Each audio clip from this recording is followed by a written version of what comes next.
Good evening and salutations, my GH fans. A few seconds before I even hit the record button, and I might have asked this question anyway, but I got more questions. But what was the point of firing this car? She found the car and then what? I mean, they still have the footage of Christina, you know, not actually showing her tampering in it, but like most likely her jury could sit there and believe that she took some wire cutters. Next thing you know, there's a car crash. So you pretty much kind of got her on tape doing this, basically.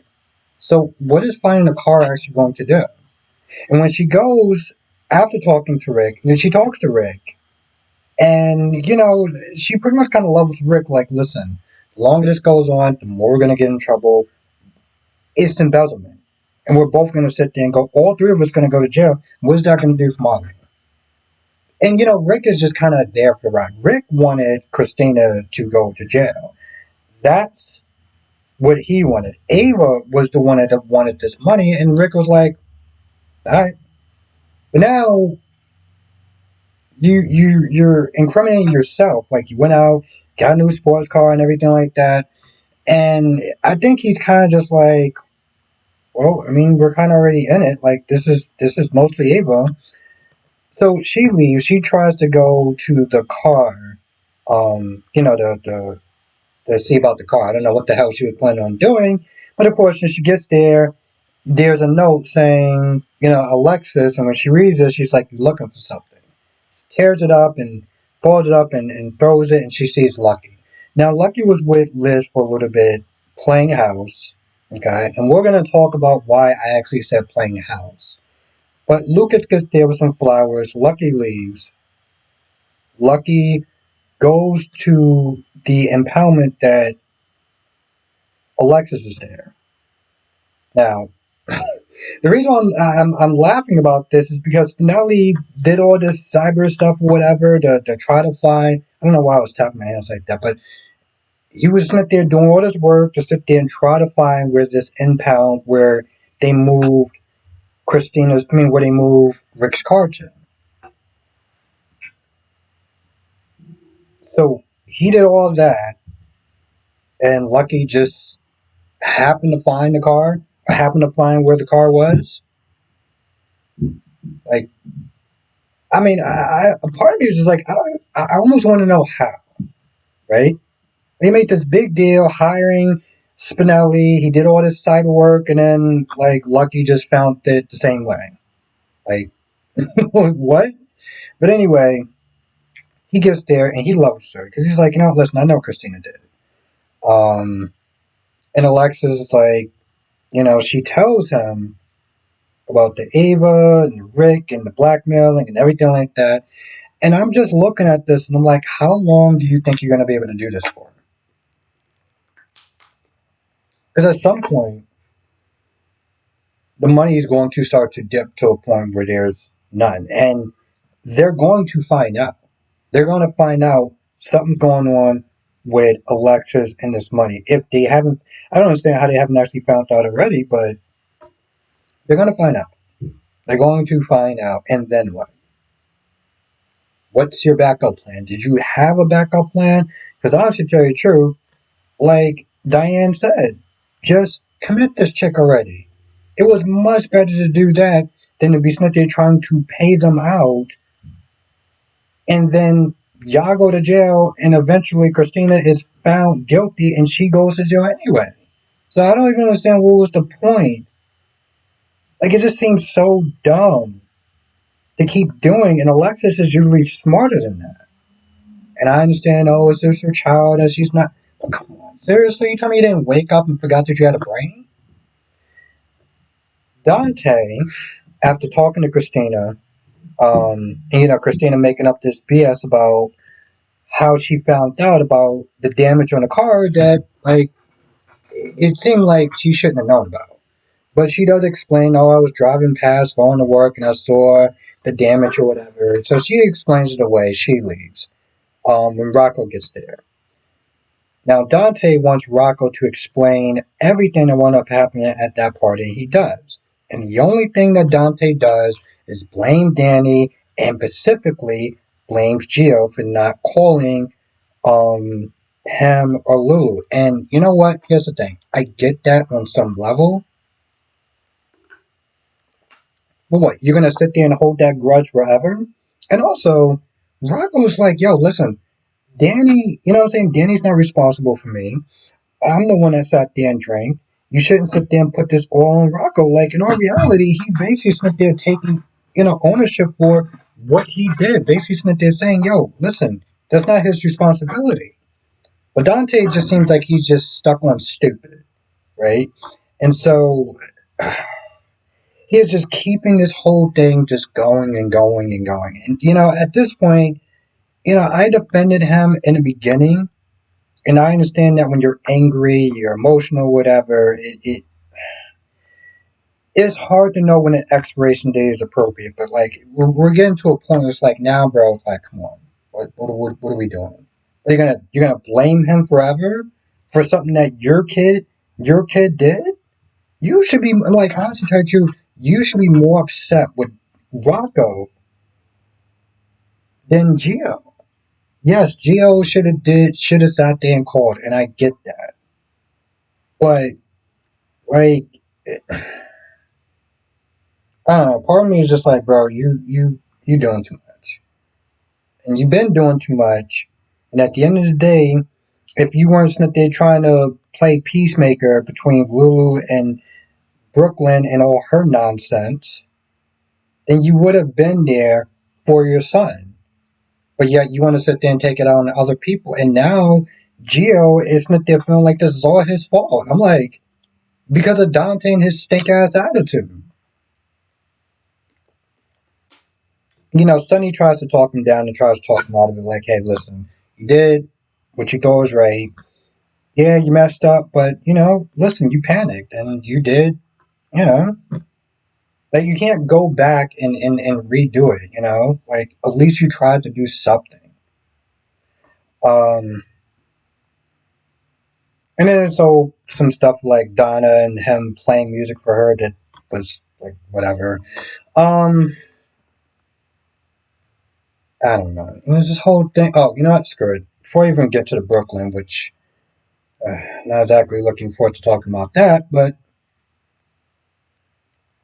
Lulu is still on her investigation with trying to find Brooklyn's son, and just confirming that the place that they said the adoption agency went to was already closed down. So it's just pretty much kind of confirming that Brooklyn is lying. But while she's on the phone, Cody walks over and Cody's like, "Are you still doing the story?" Like, because Brooklyn is my friend, and Chase is my friend, and what you're doing is upsetting Brooklyn. And I'm not gonna lie, I was kind of just like, so. Like, honestly, tell you the truth, that's the problem with this. That's the problem with this world is that people are just too goddamn sensitive. Like, whatever Lulu does, because he's just sitting there thinking it's messing them up. It's upsetting her because they're trying to go and get a baby and everything like that. I'm like, so put on her big girl pants and deal with it. So what? Like, your feelings should not have to sit there and interfere with Lulu doing her job as far as a story. That's a you problem. But anyway, he wants to sit there and be like, what's going on? And, Lulu kept dodging the question. And eventually, she just told him the truth. And she tells Cody that the baby that she gave up is a boy and is alive and everything like that. See, Cody was under the impression that Brooklyn terminated the child. And I think that's why he didn't sit there and tell Dante all those years. Yeah, I think it's kind of a shitty thing for him to do, especially since you're his friend and everything like that, and you've practically been lying to him about um her having his child and him not saying anything. But I guess in his mind he was like, well, listen, she already terminated the pregnancy, so there's no point. But now that he knows that she didn't terminate the child, and that Lulu is trying to find trying to find this child. He's for it. He's for it. He's still going to be pissed. Dante's still going to be pissed off, but knowing that he's alive, he's like, okay, I'll help you. And it's a relief to Lulu because this is the only person that has practically not told her that what you're doing is you're playing God with other people's lives. You don't want to do that. Of course, she's not going to listen to anyone anyway. So I guess it's just kind of nice for her to sit there and have one more person tell her to essentially do the right thing and drop it and leave it alone because it's not her business. Um, Lucas comes over and Lucas wants to sit there and know about Liz's love life with Lucky. And long story short, Liz is not really too sure about Lucky because in this timeline, of course, this um, revision, there's another word for it and I can't think of what it is. Lucky is the type of person, he doesn't stay in one place too long. That's Lucky I remember, but in this timeline, he's the get up and go kind of type of person. And she's like, essentially, she doesn't want to sit there and give him her heart, and then he just ups and leaves. Because he'll sit there and say that he'll try to stay. That's just not who he is. He's kind of a nomad, you know? And she's like, I don't know if this is going to work out. And part of me is like, well, if you felt that way for a while, then why even essentially playing house? Like, just keep it on a friend's level then. If you know what I'm saying? Like, if this is how she always knew who Lucky was, then why even bother to sit there and give this romance or whatever a chance? Why even bother to go through that if you know who he is? Because ultimately, it's like, if he hurts you and he leaves, it's like, you know what you signed up for. So, I just, retcon, that's what it is. Um, oh, and Brooklyn is just kind of sad about, knowing that it's, her son's birthday, which I think is like 21 or 22. 21 or 22, right? And it's interesting because, during my live stream, people kept saying that they're defending, um, Gio. So, oh, Gio was just a kid. Gio was just a child. I was like, no, no, no, no. Gio was a grown ass adult. Okay, 21, 22 is considered a grown ass adult. So when people sit there and say, oh, they shouldn't have did that to Gio and he was just a kid, he's not a fucking kid. Okay, I want people to understand something. 21 years old and 22 years old is considered an adult. I understand the people that are feeling bad for him are much older than Gio. So to them, in Gio's eyes, he's a kid. Like, even when people talk to me and they're older than me, they'll sit there and say, oh, you're just a young kid pretty much. And it's like, no, I'm a fucking grown ass adult. And that's the same thing with Gio. So this is why I didn't give Gio that much of a pass because, oh, he's just a kid. He's not a fucking kid. Okay? He's 21, 22 years old. That does not count as a fucking child. I just, it was just one of the things that was just kind of a pet peeve when it first happened, and people kept saying, "Well, he panicked because he's a kid." And it's like, it was just one of those things. Was like, all right, let's just move on. Let's just move on. But anyway, she's sad or whatever, and she wants whoever her son is to sit there and reach out to him because she doesn't want to sit there and try to go out and find him like Chase is what they're saying because she doesn't want to disrupt his life. She made that choice, and no matter how much she may want to, she wants to sit there and respect her child's um life and not not cause any pain or anything like that. And I get that. I get that. I respect that. I understand that when you're a kid. See, this is something that I want to clear up again. Because I know people have been sitting there saying that I've been going hard on Brooklyn and everything like that. But my issue my issue always throughout this thing is that she didn't give Dante a choice. She took that out of his hands. She took that choice out of his hands. She didn't sit there and talk to him about it and be like, "This is what I want to do. This is what I feel is right." She took that away from him. And I know people could sit there and say, well, as a kid, he might not have been. It doesn't matter. I want him to have the fucking choice. Even if people sit there and say because of his age, he was not ready, I would want him to have the choice. I don't like the fact that the choice was taken away from him. That's my issue with Brooklyn. I understand that as a kid, you're young and you're scared and everything like that. And, sometimes you feel like you can't raise a child. And let's be honest, there's certain people that are just not meant to be fathers, and they're damn sure not ready to be mothers. So I get that, but that's the part that I'm always going to have issues with. Um, then there's a part where Chase is talking to Lois, and Lois is kind of wondering, having second thoughts, like should she, you know, had encouraged Brooklyn to keep the child, and just having second guesses or second thoughts on like but the thing is though, I don't think that she didn't sit there and say one way or the other what Brooklyn should have did. Like she didn't sit there and say, "Oh, I think you should give up the child or whatever." Like whatever choice she would have made, Lois would have sat there and supported that.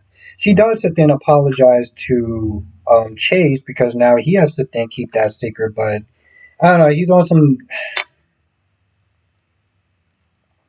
Oh well, this is my wife, and I'm supporting her decision, and I understand.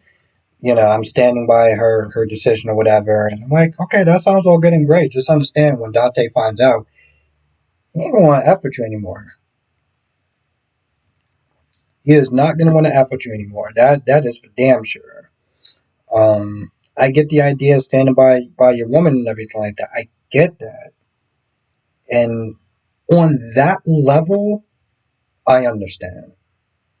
But I mean, Dante is damn sure not gonna see it that way. And I don't blame Chase for not telling Dante. And I don't blame Dante for not eventually getting upset with Chase when he finds out.